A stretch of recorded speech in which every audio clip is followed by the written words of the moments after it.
Comment tirer son épingle du jeu? Comment réussir à investir de façon rentable aujourd'hui dans l'immobilier? Que faut-il faire avec les taux qui ne cessent d'augmenter? La précédente vidéo, je te parlais du coup de ce phénomène-là et de la conséquence qui va avec le fait que les capacités d'emprunt sont en train de littéralement s'effondrer.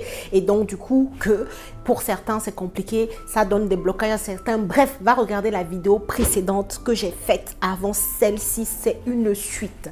Aujourd'hui, on va parler du coup de comment tirer son épingle du jeu. Tu sais que je fais partie des personnes qui voient toujours le verre à moitié plein. Je ne sais pas si c'est quelque chose qui te caractérise, mais je sais que ça se développe. N'hésite pas à le faire et tu verras que tu trouveras toujours des opportunités là où les gens trouvent des difficultés. Bref, si le sujet t'intéresse, je t'invite tout simplement à regarder cette vidéo jusqu'à la fin pour prendre les pépites et pouvoir les appliquer dans tes investissements, dans ta vie. Bonjour à tous et bienvenue sur cette chaîne destinée à l'investissement immobilier. Je suis Céline Médéou, épouse de Rideau. Je suis une personne qui fait du business avec l'immobilier, qui gagne véritablement de l'argent tous les mois, tous les jours. Et c'est ce que je t'apprends à faire au travers des contenus complètement gratuits sur cette chaîne et également au travers de mes formations et de mes accompagnements. Donc, si le sujet t'intéresse, je t'invite tout de suite à t'abonner à la chaîne si ce n'est pas encore fait et surtout active ta cloche de notification pour ne pas rater mes futures publications. Deuxième chose, regarde dans la barre de cette vidéo, tu trouveras des liens très intéressants, notamment les liens vers ton e-book complètement gratuit, les 10 commandements de l'investissement immobilier rentable pour t'instruire, pour donner un autre élan à tes investissements immobiliers et à tes stratégies immobilières. Donc, la team des immopreneurs, aujourd'hui, je fais une suite à ma vidéo précédente. On reste dans la lignée des taux d'endettement, des taux d'intérêt, du financement bancaire, de la stratégie immobilière de façon générale. Précédemment, je te parlais du fait qu'aujourd'hui, la capacité d'emprunt dégringole pour tous et surtout si tu es nouveau dans l'investissement immobilier. Parce que, à vrai dire, les personnes qui ont de la bouteille, les personnes qui ont déjà investi, qui ont monté des SCI, qui ont déjà fait des choses, ces personnes-là ne sont pas trop concernées parce que malgré leur endettement, ils vont continuer à pouvoir investir dans l'immobilier parce qu'on les considère déjà comme des entrepreneurs dans l'immobilier, des immopreneurs, des investisseurs aguerris, enfin bref. Voilà, donc ça va beaucoup s'adresser, les difficultés aujourd'hui s'adressent vraiment beaucoup plus aux personnes qui démarrent dans l'investissement immobilier et qui sont confrontées à ce truc-là de taux, de capacité d'emprunt qui se retrouvent à être complètement baissés parce que les taux d'intérêt ne font qu'augmenter, ok? N'hésite pas à aller regarder la vidéo précédente. Donc aujourd'hui, ce que je voulais qu'on fasse, l'échange que je voudrais qu'on ait, investir dans l'immobilier aujourd'hui en fait, en sachant que les taux augmentent. Alors, j'ai deux choses vraiment à partager avec toi qui sont pour moi très importantes. La première chose, tu vas me dire qu'elle est logique, elle est très logique. Aujourd'hui, les taux d'intérêt augmentent. Ça veut dire que pour le même montant que tu pouvais avoir avec peut-être un coût de crédit, j'avais pris l'exemple de 100 000 euros que tu pouvais avoir à 1,43% sur 25 ans et ça te coûtait à peu près 27 500 euros. Et aujourd'hui, les mêmes 100 000 euros vont te coûter sur 25 ans 58 700 euros, quoi. Donc, tu vois le gap qu'on fait. Donc, ça veut dire en même temps que ta mensualité de crédit aussi augmente. Donc, avant, sur 1,43, 25 ans, tu étais à 425 euros à peu près. Aujourd'hui, ça va te coûter 529 euros, assurance comprise, par mois en termes de mensualité de crédit. Donc, qu'est-ce que tu peux faire? La première solution, ça va être vraiment, encore plus qu'avant, maximiser la rentabilité de son bien. Simple. Si tu veux avoir du cash flow aujourd'hui pour le même bien, il faut vraiment que tu te concentres sur les biens qui ramènent de l'argent. Donc, littéralement, pour moi, ça veut dire que aujourd'hui, plus que jamais, c'est pas à Paris qu'il faut investir. Simple. C'est-à-dire en fonction de tes objectifs toujours, hein.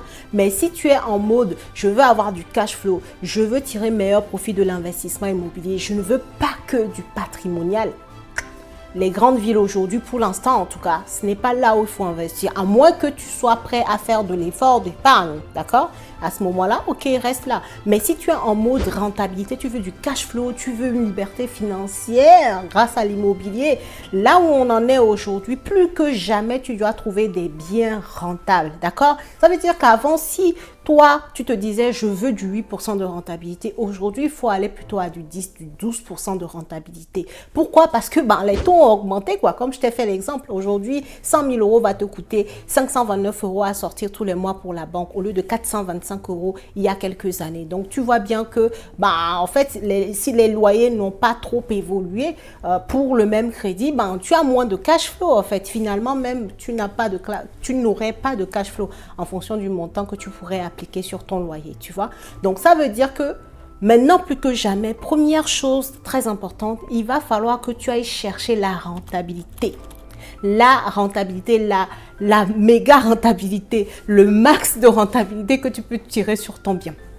Donc, première chose, les grandes villes ne vont plus être vraiment le choix parce que dans les grandes villes, c'est compliqué de faire de la rentabilité à moins d'être sur de la colocation haut de gamme. Et à cette seule solution, à cette seule condition, tu pourrais avoir un peu de rentabilité, quoi. Autrement, il faut se tourner vers des villes un peu plus petites, des villes qui sont à côté des grandes villes, des villes où le prix au mètre carré à l'achat est maîtrisé et en même temps, les loyers plutôt très corrects qui peuvent te permettre justement d'aller tirer une meilleure rentabilité. Donc, dans ces villes-là, tu peux te dire, je fais de la colocation qui peut très bien marcher. Fais ton étude de marché, hein. Je ne te dis pas d'aller prendre n'importe quelle ville et te dire, boum, je fais de la colocation, c'est pas ça. Donc, choisir les villes en fonction du type d'exploitation que tu veux faire et en fonction de la meilleure rentabilité que tu peux en tirer. Il y a d'autres villes, c'est plutôt de la location courte durée que tu peux faire. Et sachant que la location courte durée, tu peux la faire dans un studio, dans un T2, dans un appartement 4 chambres, parce que tu peux faire de la location courte durée 2 chambres. Donc, ça veut dire que tu peux faire de la colocation courte durée. Donc, comprends que, c'est juste des exemples que je te donne, mais comprends qu'aujourd'hui, plus que jamais, il va falloir aller chercher la rentabilité, en fait. Puisque les taux augmentent, le 8%, des fois, ne va pas suffire pour être assez rentable. Donc, il va aller peut-être falloir chercher du 12%. Et donc, tout va dépendre du type d'exploitation que tu vas faire de ton bien pour pouvoir aller tirer ce genre de rentabilité-là. OK? Donc, ça, c'est la première chose à faire aujourd'hui pour rester rentable dans l'immobilier avec les taux d'intérêt qu'on connaît. C'est d'aller chercher une meilleure rentabilité qu'avant, de penser au type d'exploitation qui peuvent t'emmener ce genre de rentabilité très intéressante pour ton bien, pour que malgré que l'argent coûte plus cher qu'avant, tu arrives quand même à être rentable et à sortir du cash flow. OK?